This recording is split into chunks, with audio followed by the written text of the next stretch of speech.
തളി ശ്രീ മഹാഗണപതി ശ്രീ ബാലസുബ്രഹ്മണ്യ ക്ഷേത്രത്തിലെ കർപ്പൂരാഴി ഭക്തിസാന്ദ്രമായി. മണ്ഡല സമാപനത്തിന്റെ ഭാഗമായാണ് കർപ്പൂരാഴി നടന്നത്.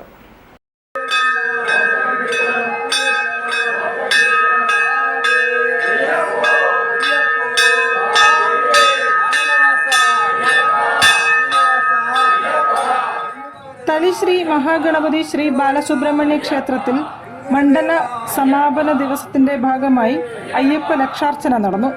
ലക്ഷാർച്ചനയ്ക്ക് ശേഷം നിവേദ്യം, ദീപാരാധന, ശനിപ്രസാദ ഹോമം എന്നിവയും നടന്നു. ക്ഷേത്രത്തിൽ പ്രഭാതം മുതൽ പ്രദോഷം വരെ ഭിക്ഷയും സംഘടിപ്പിച്ചു. മണ്ഡല മഹോത്സവത്തിന്റെ ഭാഗമായി മണ്ഡല പൂജയും മഹാനിവേദ്യവും നടന്നു. വൈകിട്ട് ക്ഷേത്രത്തിൽ കർപ്പൂരാഴിയും ഭഗവത് എഴുന്നള്ളത്തും ഭജനയും നടന്നു.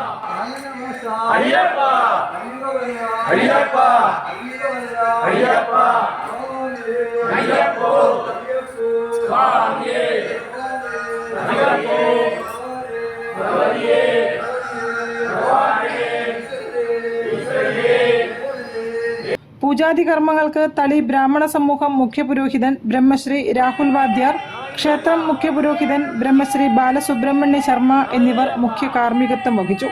നിരവധി ഭക്തജനങ്ങളുടെ സാന്നിധ്യത്തിലായിരുന്നു ചടങ്ങുകൾ.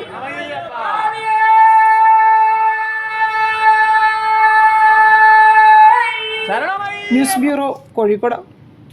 The Calicut town service cooperative bank വാർഷിക പൊതുയോഗം